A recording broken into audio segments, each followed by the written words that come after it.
오늘 우리는 이 베드로전서 2장 4절부터 8절까지 말씀을 본문으로 성전으로 자라가며 제사장의 삶을 살자라는 제목을 가지고 함께 말씀 나누도록 하겠습니다. 자, 우리가 그 지난주에 2장 말씀을 이제 시작을 하면서 말씀으로 성장해가는 삶에 대해서 나누는 시간을 가졌습니다. 그래서 관련된 세 가지 말씀을 지난주도 나눴는데 첫 번째 나눴던 말씀이 무엇이었습니까?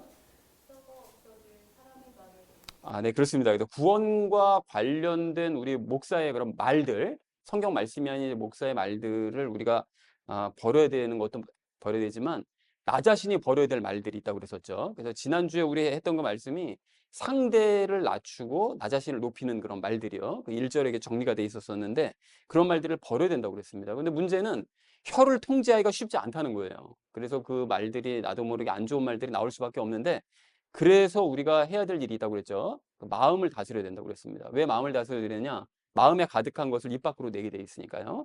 그래서 인간은 풀과 같은 그런 연약한 존재다라는 사실을 기억하면서 우리가 상대방을 바라보고 또 나의 영적인 상태를 기억하면서 자존감을 높이면서 상대를 바라보면 상대를 이렇게 높이 보는 그런 마음이 없어진다고 그랬죠. 그래서 상대적으로 우리가 마음을 다스릴 수 있기 때문에 이제 악한 말을 멈출 수가 있게 된다라는 얘기를 첫 번째로 함께 나눴습니다. 자, 그런가 하면 우리 두 번째로 나눴던 말씀은 무엇이었습니까? 그렇습니다. 그 하나님의 말씀으로 이제 거듭난 사람은 그 말씀을 사모하고 또 말씀을 먹고 이제 성장하게 된다라는 얘기를 우리가 했었었죠. 그래서 예를 들었던 것이 이제 고린도 교인들이었는데 고린도 교인들은 예수님을 사랑하지 않았다고 그랬거든요. 그럼 왜 사랑하지 않았느냐? 그 사람들이 거듭나지 못했기 때문에 예수님의 사랑을 받은 적이 없었고 예수님의 사랑을 받은 적이 없었기 때문에 예수님을 사랑할 수 없는 것이다. 그래서 우리가 이것을 똑같은 등식으로 대입을 해보면 예수님과 말씀이시니까요. 말씀으로 거듭나지 못한 사람은 말씀을 통해서 하나님의 사랑을 받아본 경험이 없고 그러니까 하나님의 말씀을 사랑할 수가 없게 되는 것이다 라는 얘기를 우리가 했었었죠. 그래서 우리가 말씀을 사모하기 위해서는 그 두 번째 적용 2에서 말씀했던 그 제목처럼요.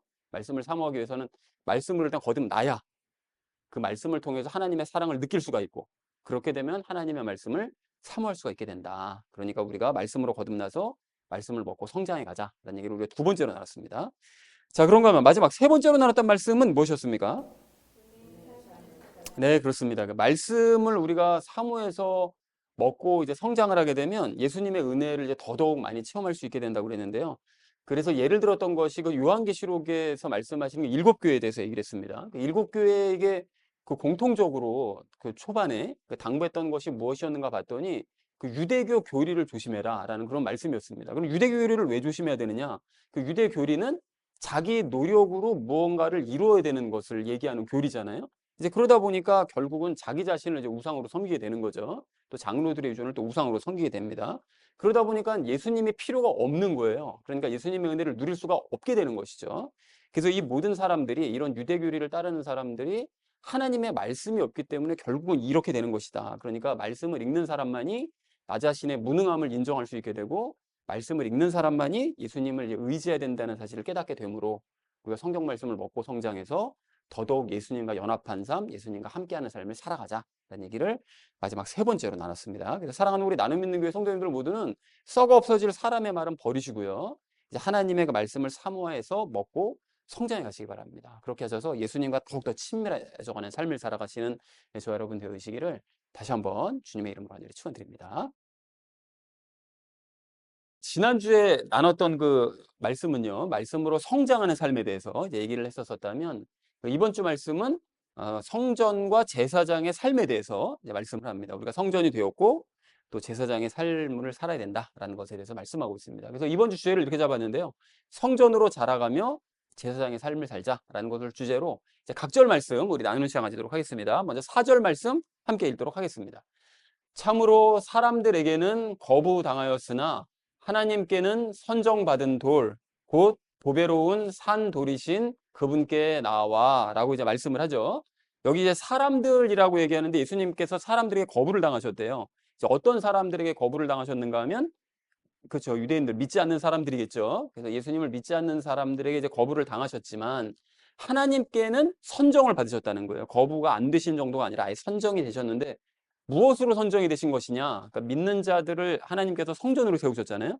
근데 성전으로 세우시기 위해서 예수님을 먼저 그 성전의 기준, 만드셨다는 거예요. 성전으로 먼저 만드시고 그분이 기준되는 돌로 모퉁이 돌이라는 게 주춧돌이요. 건물 지으면 항상 거기 뭐 그 앞에 있잖아요. 그 기록되어 있는 거. 그 주춧돌, 거기 기준돌로 선정을 하셨다라고 말씀을 하고 있습니다. 자, 그럼 그렇다면 왜 갑자기 이 주제를 언급을 했을까? 지난주까지만 해도 말씀이 중요하다 뭐 이런 얘기 하셨는데 갑자기 성전 얘기는 갑자기 왜 하는 거냐라고 생각이 들 수가 있는데요. 지난주와 이제 연결시켜서 생각을 해보면 말씀의 젖을 먹어야 성장할 수 있다고 그랬잖아요. 그렇게 돼야 말씀이신 그분께로 나올 수가 있게 되는 거죠. 예수님께로. 그리고 그분께로 나오게 되면 성전으로 이제 성장할 수 있기 때문에 그분과처럼 그분을 닮아서 이제 성전으로 성장해 갈 수 있기 때문에 성전에 대한 이야기를 이제 한 것입니다. 그래서 4절 말씀을 이렇게 정리할 수가 있겠는데요. 사람들에게는 거부당하였으나 하나님께는 선정을 받으신 돌, 즉 보배롭고 살아있는 돌이신 예수님께로 너희는 나와라. 그래서 그분을 닮은 성전이 되어라 라고 얘기했다는 것이 4절의 의미가 되겠습니다. 자, 이어진 5절 말씀 함께 읽도록 하겠습니다. 너희도 살아있는 돌들로서 영적 집으로 건축되고 예수 그리스도를 통해 하나님께서 받으실 만한 영적 희생물을 드리는 거룩한 제사장이 되었도다 라고 이제 말씀합니다. 여기 살아있는 돌들, 그러니까 예수님과 함께 살아있는 돌이요. 우리가 성전의 돌이라는 거죠. 그러니까 우리 각자는 사실은 돌이지만 이게 살아있는 돌이라서 자라갑니다. 이 돌이 자랍니다. 그래서 우리가 이제 성전의 돌로서 성전이 되어져 가는 거고 또 각자가 성전인 사람들이 또 함께 모이면 교회가 되잖아요. 그 교회가 또 역시 하나님의 성전으로서 또 자라가는 이런 상황이 되어야 된다는 것이죠. 그래서 영적 집으로 이제 건축이 돼야 된다. 그래서 이 말씀은 이제 성전으로 건축이 돼야 된다라고 이제 말씀하고 계시는 거고요. 그리고 여기 보면 하나님께서 받으실 만한 영적 희생물을 드리는 제사장이 되어야 된다고 그랬는데 제사장이 하는 일이 그거잖아요. 하나님께 이제 희생물을 드리는 일을 하는 게 제사장인데 그럼 희생물로서 뭘 드리는 거냐? 뭘 드릴까요? 우리 믿음을 드리고 또 우리 삶을 드립니다. 우리의 삶을 그래서 믿음의 삶을 드리는 거죠. 우리의 삶을 이제 그래서 우리의 삶을 하나님께서 받으실 만한 희생물로 드리는 그런 제사장이 우리는 되어야 된다라고 지금 말씀을 하고 있습니다. 자, 그래서 이 예수 그리스도를 통해 하나님께서 받으실 만한 영적 희생물을 드리는 거룩한 제사장이 된다는 이 말씀을 다시 한번 정리를 해보자면 예수님을 통해서 그러니까 우리가 뭐 직접 드릴 수는 없으니까요. 그래서 예수님을 대제사장인 그분을 통해서 우리의 삶을 하나님께서 받으실 만한 희생물로 드리는 이제 거룩한 제사장이 우리는 되었다라고 얘기를 하고 있습니다. 자, 그래서 여기서 주목할 점이 있죠. 즉 우리는 하나님의 성전, 영적인 집이 됨과 동시에 또 제사장이 되었다라는 것이죠. 두 가지 성전이 되고 제사장이 되고. 그런데 사실은 이것은 그 어떤 분께서 먼저 이렇게 되셨죠? 그분이 누구죠? 예수님이시죠. 예수님께서 먼저 이렇게 하셨던 것이죠.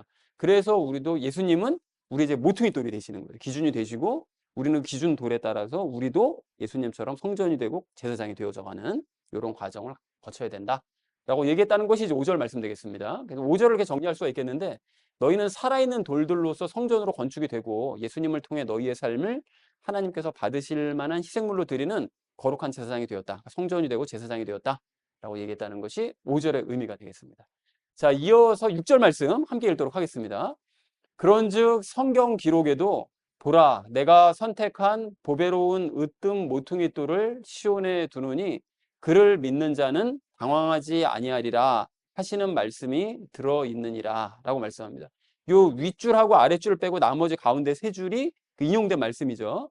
요게 이제 이사야서 말씀, 성경 기록 이사야서 말씀 28장 16절 말씀을 이제 인용한 것인데요. 그 내용이 뭡니까? 내가 선택한 보배로운 으뜸 모퉁이 돌 누구죠? 예수님이시죠. 그분을 시온에 두신다는 거예요. 시온에 둔다는 건 시온은 항상 예루살렘, 이스라엘을 이야기하는 것이니까 그러니까 예수님을 어디로 보내겠다고요? 이스라엘로 보내시겠다는 거죠. 이렇게 보내면 그를 믿는 자, 그러니까 예수님을 믿는 사람은 당황하지 않는데요. 언제요? 마지막 심판 때. 그때 예수님을 믿는 사람은 마지막 심판 때 당황하지 않고 심판받지 않으니까 당황하지 않고 구원받을 수 있다. 라는 것을 예언을 해뒀다는 거예요. 그러면 여기 앞에 말씀이랑 어떻게 연결이 되는 것이냐? 예수님을 모퉁이 돌로 삼아서 성전으로 자라가고 또 삶을 희생물로 드리는 그런 제사장이 된 사람들, 그런 그리스도인은 심판 때 당황하지 않을 수 있다. 라는 것이 요 이사야서 말씀의 내용이다. 라고 지금 베드로가 이제 연결시켜서 말씀을 하고 있습니다. 자, 그래서 6절을 이렇게 정리해 볼 수가 있겠는데요. 이사야 28장 16절에도 내가 선택한 예수를 이스라엘로 보내니 그를 믿는 자는 심판 때 당황하지 않을 것이다 라고 기록이 되어져 있다라는 것이죠. 그래서 요 말씀대로 너희가 이제 될 수가 있다라고 지금 얘기를 하고 있습니다. 자, 이어진 7절 말씀 함께 읽도록 하겠습니다. 그러므로 그분께서 믿는 너희에게는 보배로우시나 불순종하는 자들에게는 건축자들이 거부한 그 돌이 되셨느니라. 바로 그 돌이 모퉁이의 머릿돌이 되고 라고 말씀을 하시죠. 자, 그래서 그러므로라는 거는 예수님을 믿는 자는 심판받지 않으므로, 그 이사에서 방금 말씀 인용한 대로 심판받지 않으므로, 그래서 너희에게는 보배로운 분이라는 거예요. 그렇죠? 예수님 때문에 우리가 구원받는 거니까 예수님은 믿는 자들에게는 보배로운 분이시라는 거예요. 하지만 그 불순종하는 사람들, 믿지 않는 사람들, 그 사람들은 예수님을 거부했다는 거죠. 그러니까 시편 118편 22절에서 예언이 되어져 있는데 유대인들이 버리는 돌이 바로 그 돌입니다. 예수님이라는 거죠. 그 돌이 예수님은 되셨다는 거예요. 자, 그래서 7절 말씀 이렇게 정리할 수가 있겠는데요. 예수님은 믿는 너희에게는 보배로운 돌이 되시고 모퉁이의 머릿돌이 되시긴 하지만 믿지 않는 사람들, 이제 불순종하는 사람들에게는 버린 돌이 되신 분이다 라고 얘기했다는 것이 7절의 의미가 되겠습니다. 자, 마지막 8절 말씀 함께 읽도록 하겠습니다. 걸림돌과 실족하게 하는 반석이 되되 순종하지 아니하여 말씀에 걸려 넘어지는 자들에게 글이 되었나니 그들은 또한 그렇게 되도록 정하여 졌느니라 라고 말씀합니다.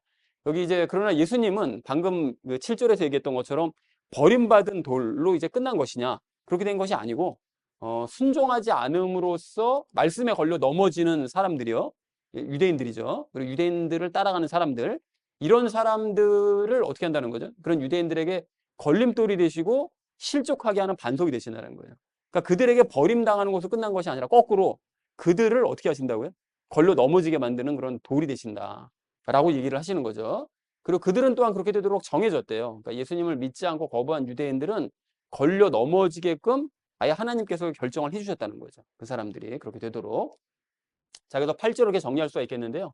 예수님은 순종하지 않음으로써 말씀에 걸려 넘어지는 그런 유대인들에게 걸림돌과 실족하게 하는 반석이 되셨는데 그것은 하나님께서 정해두신 일이었다.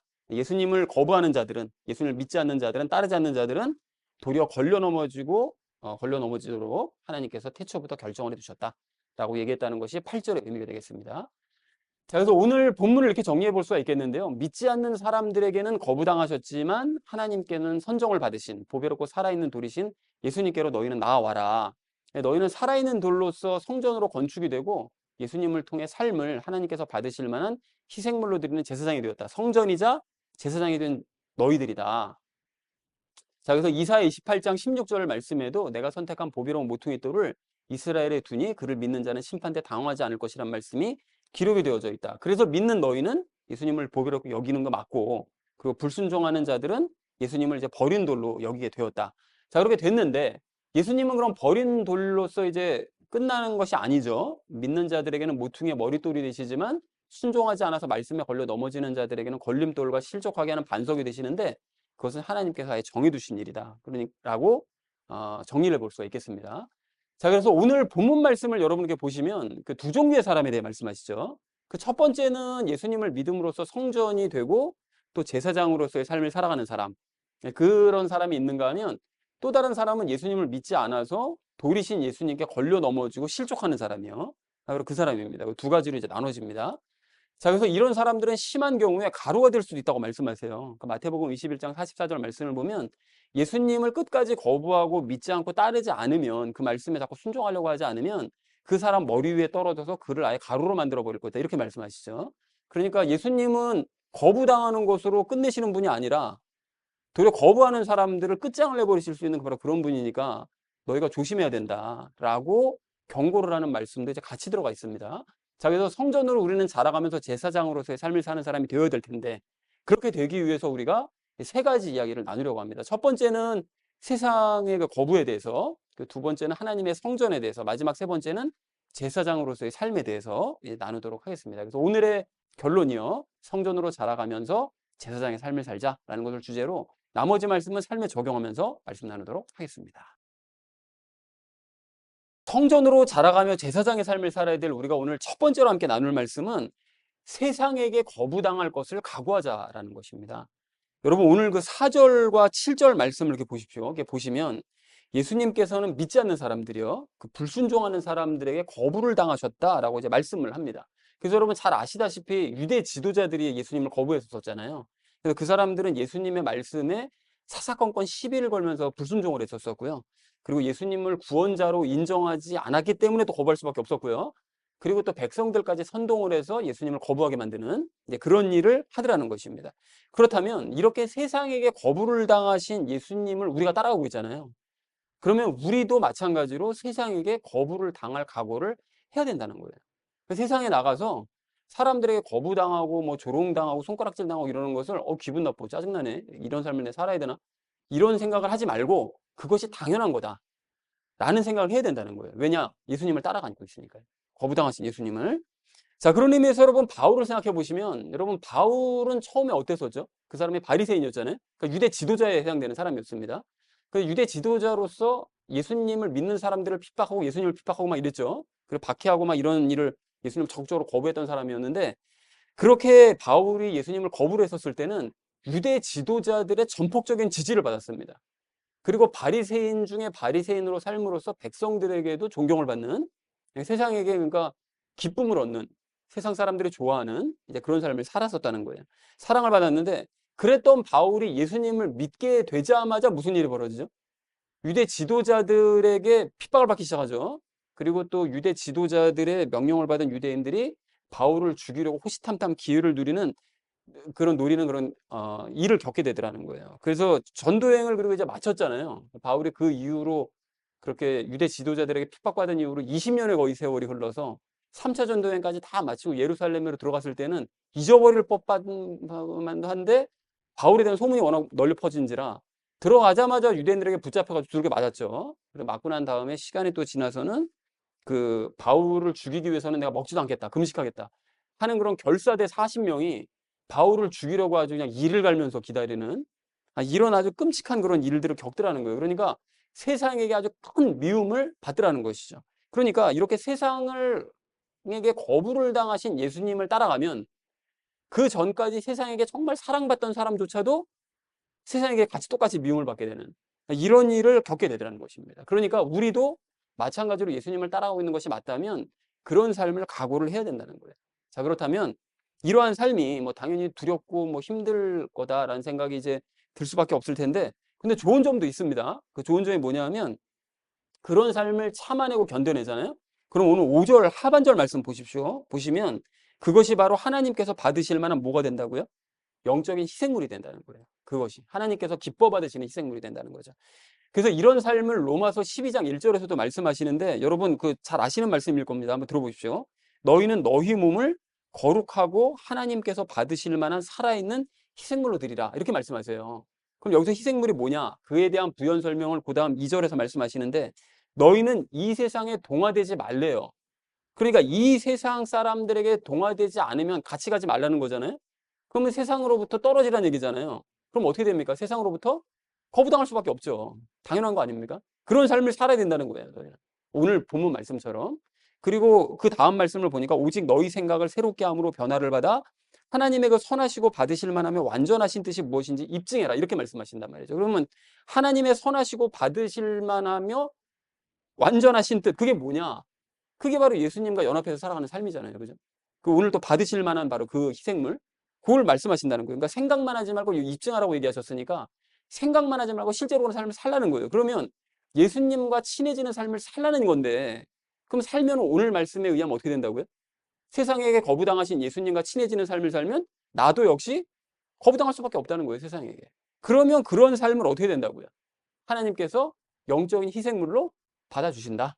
라고 로마서 12장 1절에서도 분명하게 말씀하시더라는 거죠. 그러니까 이런 삶을 참고 견뎌내면서 더욱 예수님을 의지하면 그것이 하나님께서 아주 기뻐하시는 삶, 기뻐 받아주시는 희생물로서의 삶이 된다라고 이제 말씀하시더라는 것입니다.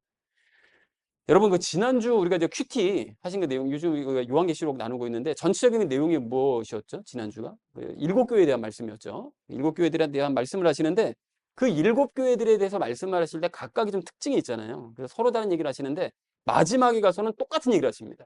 마지막에 가서는 똑같은 걸 당부하세요. 그게 뭐였죠? 기억나세요? 뭐라고 말씀하시는지 기억나십니까? 그들 모두에게 이기라 라고 말씀하십니다.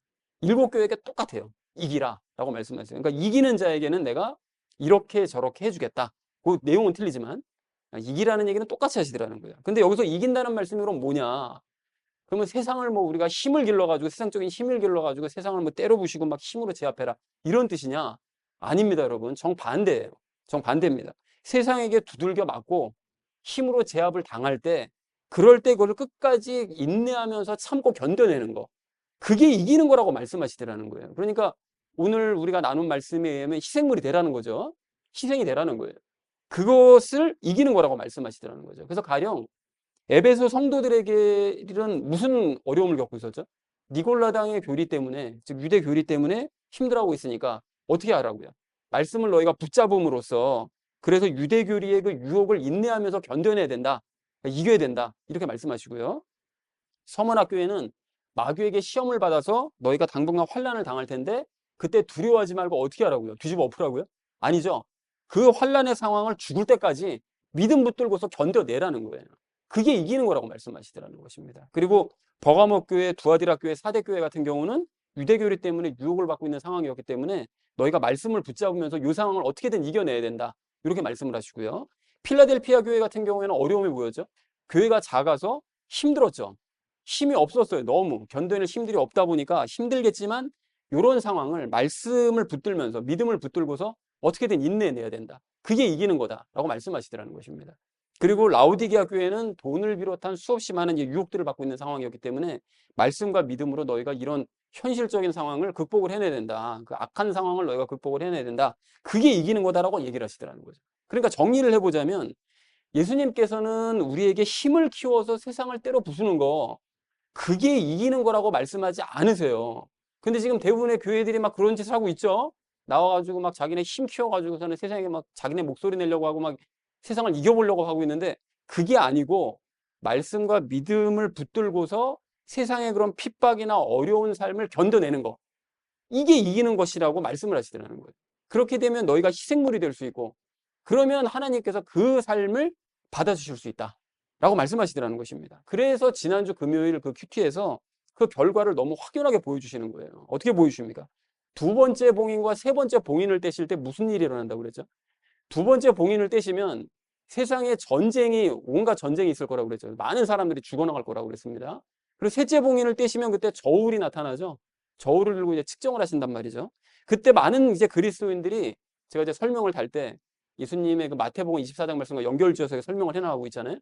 거기 말씀을 보면 셋째 봉인을 떼실 때 그리스도인들이 세상 사람들에게 엄청나게 큰 미움을 받고 배신을 당하고 죽임을 당하는 이런 일이 이제 벌어지게 될 텐데 그렇게 미움을 당할 때 그리스도인들을 보고 어떻게 하라는 거예요?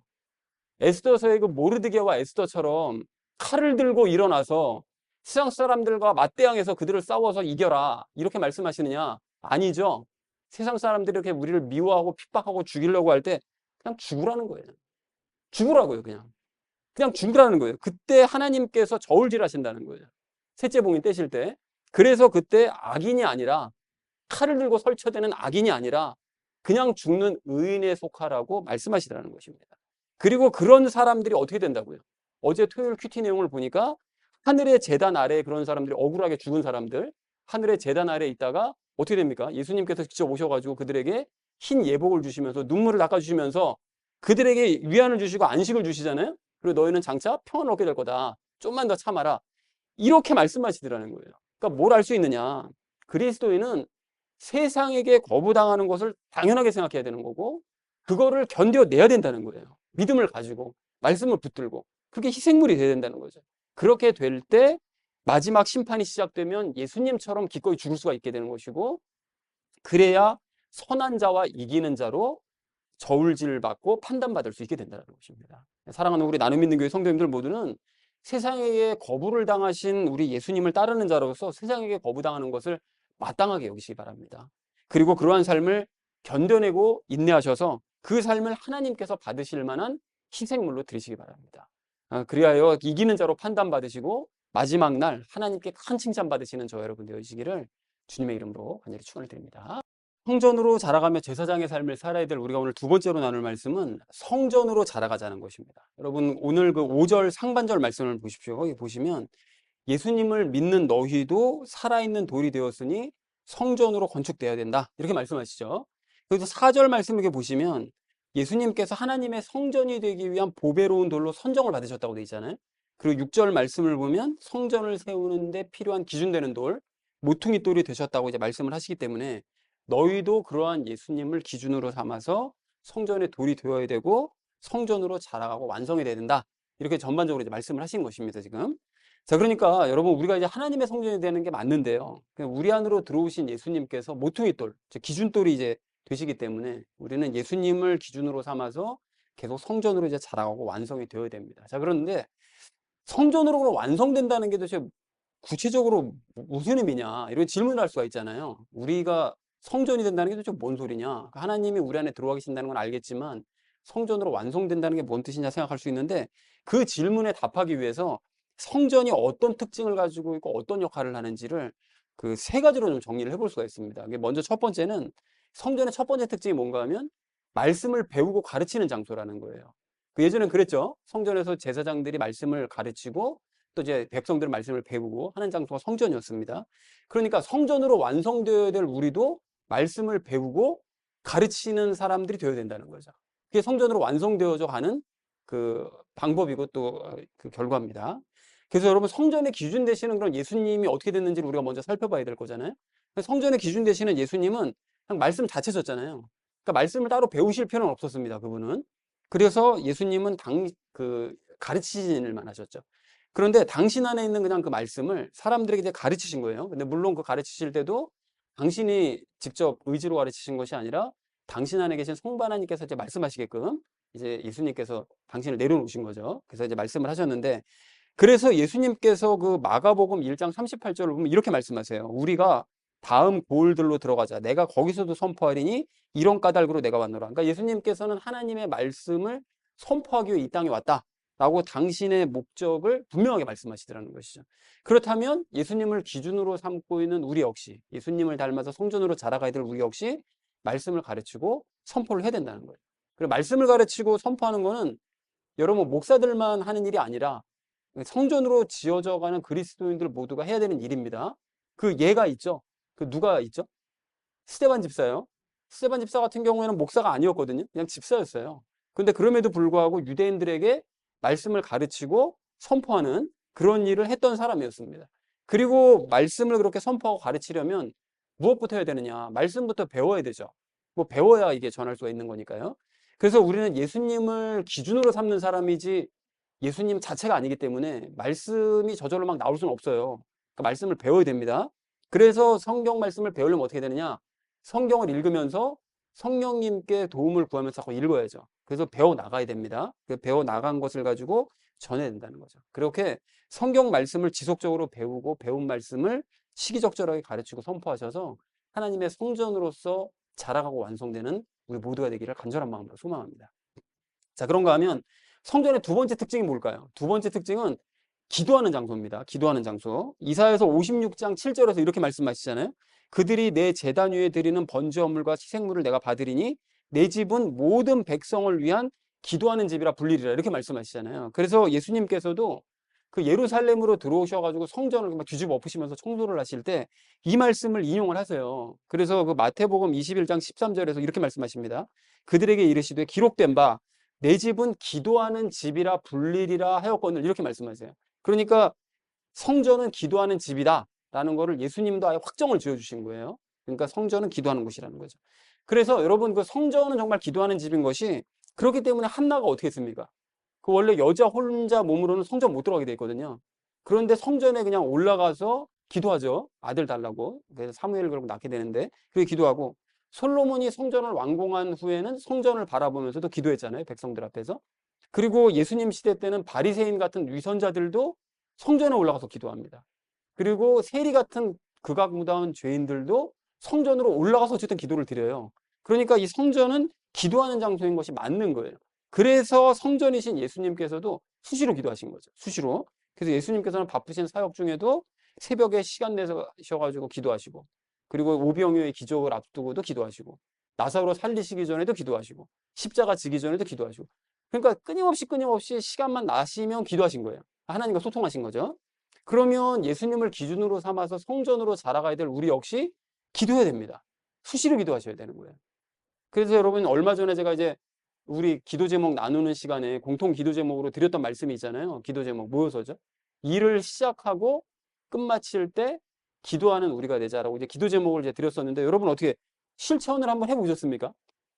여러분 실천하고 계신가요? 이 실천을 여러분 막상 해보시면 이게 쉽지 않다는 걸 아시게 될 거예요. 이게 당연히 해야 되는 건데도 쉽지가 않습니다. 그래서 가령 기도를 시작하지 않고 일을 하다가 한참 일을 하다가 나 기도도 시작 안 하고 일 시작했네. 이렇게 이게 나중에 뒤늦게 깨달을 때가 있고요.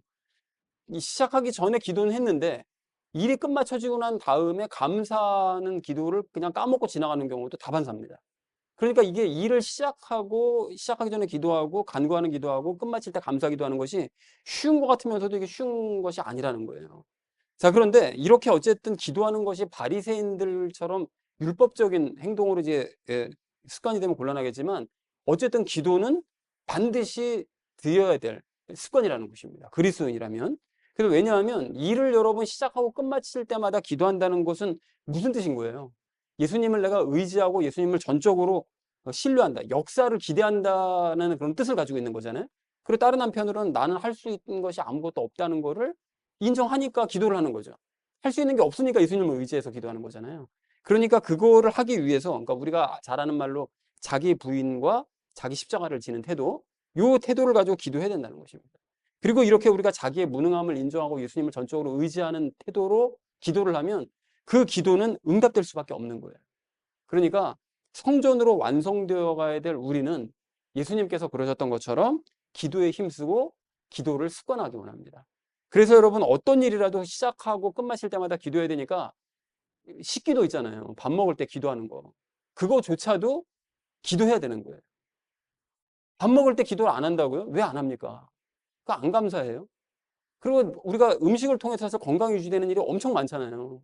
근데 아무 생각 없이 그냥 먹기만 하고 기도도 안 하고 그냥 먹고 그러면 그 무슨 병이 낫겠어요? 몸이 좋아지는 것도 음식을 통해서 낫는 경우가 많은데 몸은 안 좋다고 안 좋다고 하면서 병원 가서 의사만 의지하려고 그러지. 근데 먹는 하루에 삼시세끼 먹는 이 음식을 통해서 건강이 회복되기를 기도하는 거. 그거 왜 안 합니까? 당연히 해야 되는 거 아니겠어요? 그러니까 당연히 해야 됩니다. 모든 일을 시작하고 끝마칠 때.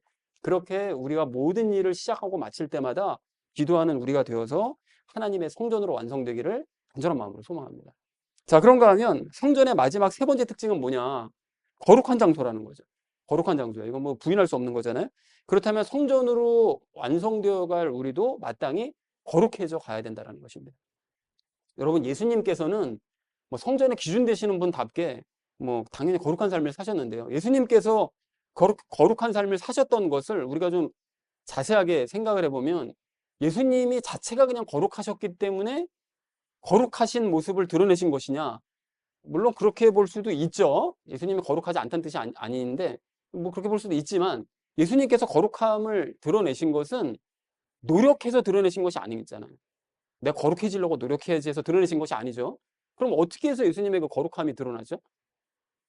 당신 안에 계신 거룩하신 성부 하나님을 드러냈기 때문에 거룩함이 드러난 거거든요.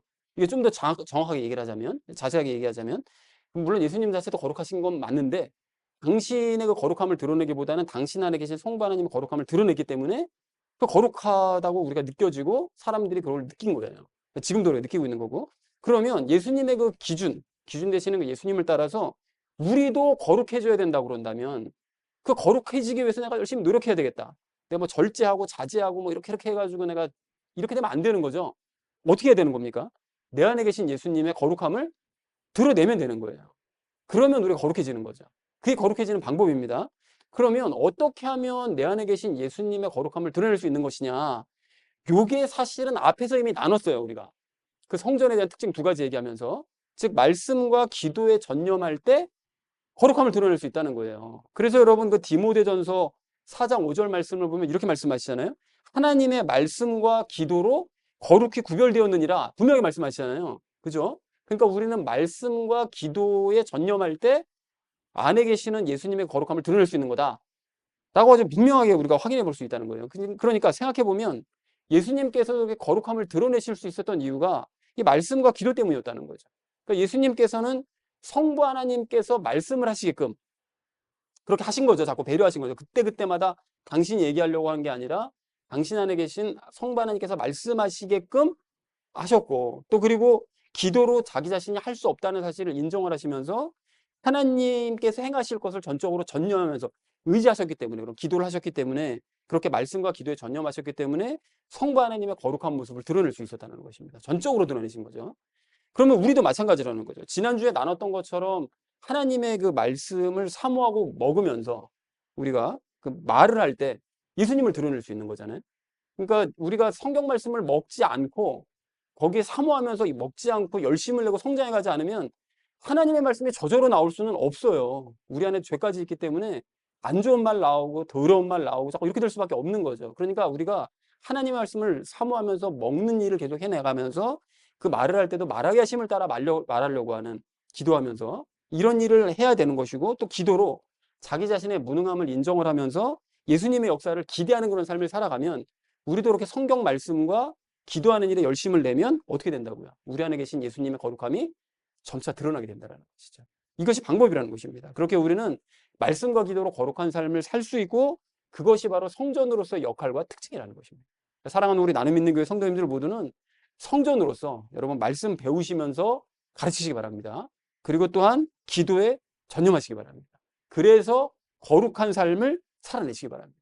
그렇게 우리 모두가 성전으로서 완성이 되어져 가고, 그런 우리 각자가 성전으로서 모여서 우리 이 교회를 성경 말씀을 배우고 가르치는 곳으로, 또 기도에 전념하는 그런 교회로, 그리고 다른 사람들이 봤을 때 거룩함을 드러내는 그런 교회를 함께 만들어가는 저와 여러분 되시기를 주님의 이름으로 간절히 축원을 드립니다.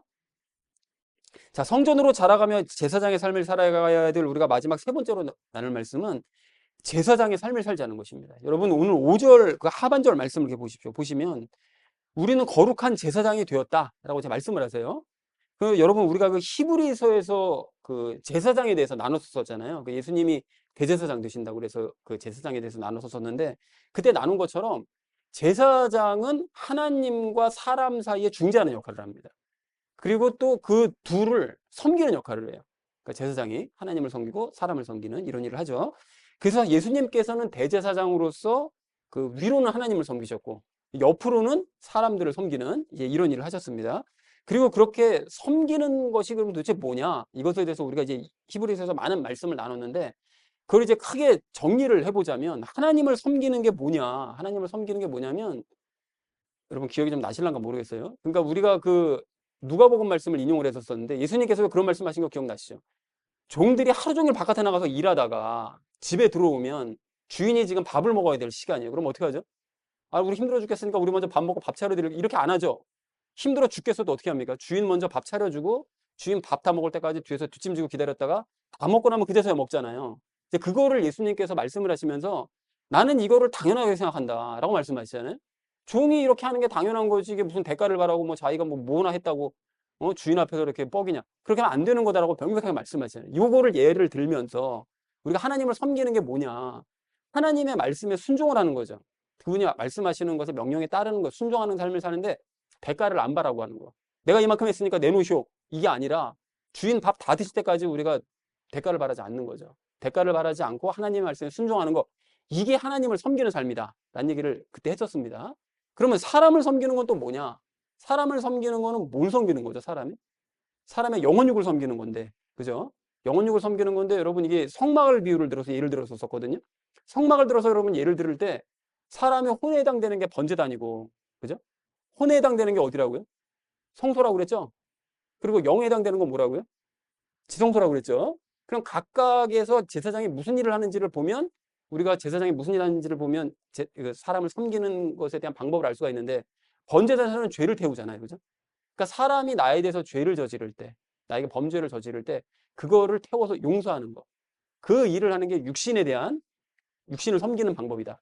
그리고 혼에 들어가서 하는 건 뭐죠? 성소에 들어가서 하는 건 성경 말씀과 기도로 그 죄인의 죄를 가져와 가지고 사는 역할을 하는 거잖아요. 성소 안에서 제사장이. 그러니까 다른 사람들이 죄악된 삶을 살지 못하도록 인도하는 것, 이것이 우리가 그의 혼을 위해서 행하는 일이다라고 그랬습니다. 영에 해당되는 지성소에서는 무슨 일 하죠? 하나님의 음성을 들었죠. 지성소에 들어가서 제사장이. 그러니까 하나님의 음성을 들을 수 있도록 돕는 거, 그것이 바로 영을 섬기는 일이다라고 했습니다. 그러니까 사람의 죄를 용서하고 그가 죄에 휘둘리지 않게 만들면서 하나님의 음성을 들을 수 있도록 인도하는 삶, 이것이 제사장이 하는 일, 이게 바로 사람을 섬기는 방법이다라고 히브리서를 설명할 때 말씀을 드렸어요. 자, 그러니까 우리도 제사장이 되었다면 위로는 하나님을 섬기고 옆으로는 이제 사람들을 섬겨야 되는데, 하나님을 섬기려면 어떻게 된다고요? 오늘 명령하시는 이 말씀이요. 너희 거룩한 성전이 되어라라고 말씀하시잖아요. 그러면 이런 이 말씀을, 이 성전이 되라는 이 명령에 순종하는 거죠. 대가 바라지 말고. 내가 뭐 이렇게 하나님의 성전 됐으니까 나 이만큼 해줘야 돼요. 세상 나가서 내가 이렇게 먹고 살 수 있도록 만들어 주셔야 돼요. 이런 대가 바라지 말고 하나님의 성전 되라고 그러셨으면 성전 되는 거죠. 그런 삶을 살기 위해서 열심히 기도하고 말씀 읽으면서 되어져 가야 됩니다.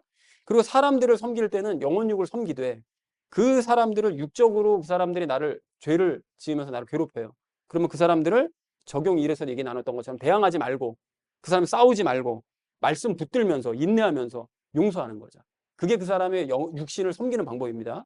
그리고 거기서 그치지 말고 그 사람이 죄를 짓지 않도록 인도하는 삶을 살아야 되는 거죠. 그게 이제 적용 2에서 나눴던 것처럼 기도하면서, 그 사람이 제사장이 기도하는 것처럼 성소에서 기도하면서 죄에 짓지 않도록 인도를 해야 되고, 마지막 그 사람이 그 사람의 영이 하나님의 음성을 들을 수 있도록 우리가 인도를 해야 되는데, 그러려면 적용 2에서 나눴던 것처럼 성경 말씀을 배우고 가르치는, 그래서 하나님의 음성을 들을 수 있도록 만드는 그런 일을 해야 된다는 것입니다. 그러니까 제사장으로서 하나님과 사람을 섬기는 그 일은, 그 방법은 오늘 말씀을 가지고 설명할 수 있는데, 하나님의 성전으로서 삶을 순종하면서 우리가 살아가고, 사람들을 기도로 용서하고 죄를 짓지 않도록 도우면서 성경 말씀을 가르침으로써 하나님의 음성을 듣도록 도와주는 것.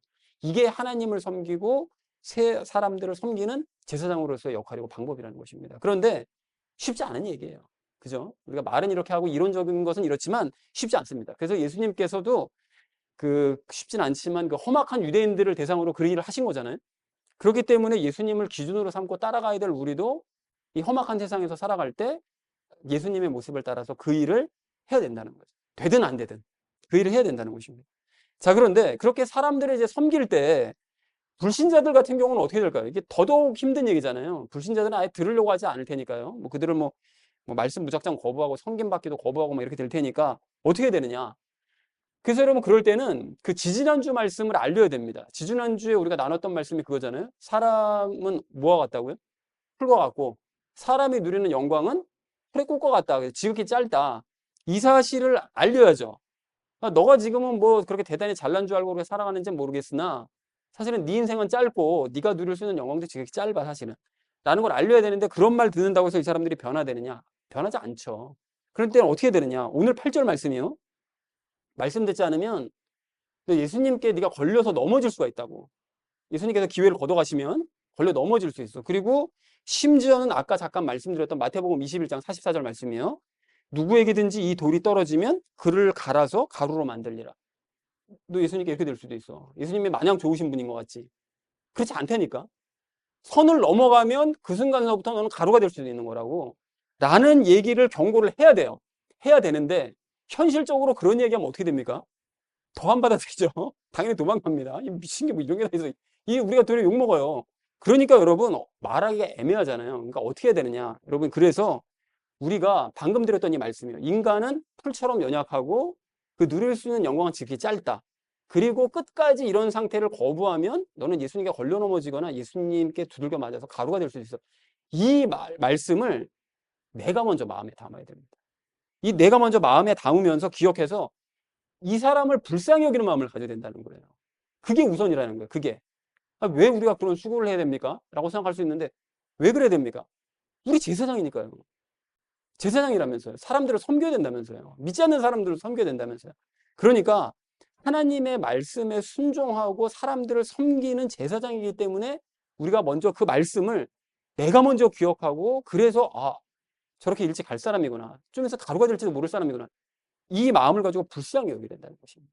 그렇게 주변에 있는 불신자들을 불쌍히 여기는 마음을 가지고 경고의 말씀을 그럼 어떻게 지혜롭게 전할 수 있을 것인지를 고민하는 우리 모두가 되기를 소망합니다. 사랑하는 우리 나눔 있는 교회 성도님들 모두는 제사장으로서 하나님의 말씀에 순종하셔서 하나님을 섬기시기 바랍니다. 그리고 사람의 죄를 용서하시고 그 죄의 영향을 받지 않도록 도우면서 하나님의 음성을 들을 수 있도록 말씀을 전하는 우리가 되길 원합니다. 그렇게 영혼육을 섬기자는 거죠. 그리고 불신자들을 불쌍히 여기는 마음을 가지시고 그들의 영혼육 섬기시면서 지혜롭게 경고해 나가시는 저와 여러분 되시기를 주님의 이름으로 간절히 축원을 드립니다. 성전으로 자라가며 제사장의 삶을 살자라고 이제 말씀을 우리 나눴는데, 첫 번째 나눴던 이야기가 세상에게 거부당할 것을 각오하자라고 했습니다. 세상에게 거부를 당하신 예수님을 따라가는 우리는 무엇을 각오해야 될까요? 세상에게 거부당할 것을 각오를 해야 됩니다. 그분을 따라가니까요. 세상에게 거부를 당할 때 인내하는 삶은 하나님께 이걸 드리는 것이 되는 거예요. 이게 뭘까요? 아까는 뭐라고 그랬죠? 희생물, 로마서 12장 1절에서 말씀하시는 바로 그 희생물이 되는 삶이다. 인내하는 삶이요. 자, 소아시아의 7교회에게 공통적으로 하나님께서 원하시는 것이 있었죠. 이렇게 되어라. 어떻게 되라고요? 이기라라고 했습니다. 이기라. 자, 그러면 세상을 이기는 것은 무엇을 뜻할까요? 뭐 에스더와 모르드게처럼 칼 들고 싸워서 그냥 다 죽여버려라, 그 얘기입니까? 아니죠. 도리어 거꾸로죠. 세상이 도리어 칼 들고 설치면 어떻게 하라고요? 죽으라는 거예요. 그게 세상을 이기는 방법이라는 거예요. 말씀을 붙들고 인내하면서 견뎌내라는 거예요. 그게 이기는 방법이라고 그랬습니다. 세상을 이기는 방법. 자, 그래서 세상에게 거부를 당하는 것을 마땅히 여기고 그 상황을 인내하며 이겨냄으로써 하나님께 영적인 희생물을 드리는 우리가 되자라는 얘기가 첫 번째 우리 나눴던 말씀이었습니다. 자, 우리 두 번째로 나눴던 말씀이요. 성전으로 자라가자고 그랬죠. 예수님을 믿는 자들을 성전으로 만드시기 위해서 예수님은 믿는 자들을 성전으로 만드시기 위해서 우리를 위해 이것이 먼저 되셨다고 그랬어요. 이게 뭡니까? 모퉁이돌, 주춧돌이 됐다고 그러셨죠. 자, 그래서 성전의 첫 번째 특징이 뭐라고 그랬죠? 말씀을, 그렇죠. 배우고 가르치는 곳. 그곳이 이제 성전의 첫 번째 특징이다. 말씀은 목사들만 가르쳐야 될까요? 그렇지 않습니다. 그 예를 들었던 것이 스데반 집사님이었죠. 자, 말씀을 가르치려면 무엇부터 해야 될까요? 말씀을 배워야 됩니다. 배우려면 성경 말씀을 읽되 성령님께 배우면서, 도움을 요청해서 배우면서 성경을 읽어야 된다고 그랬죠. 자, 성전의 두 번째 특징은 뭐라고 그랬죠? 기도하는 곳이다 라고 했습니다. 그래서 수시로 기도하기 위해서 우리가 습관해야 될 일이 있다고 그랬죠. 일을 어떻게 할 때요? 시작하고 끝마칠 때, 그때마다 이제 기도하는 습관을 들이면 그러면 수시로 기도할 수 있게 된다라고 이제 했었습니다.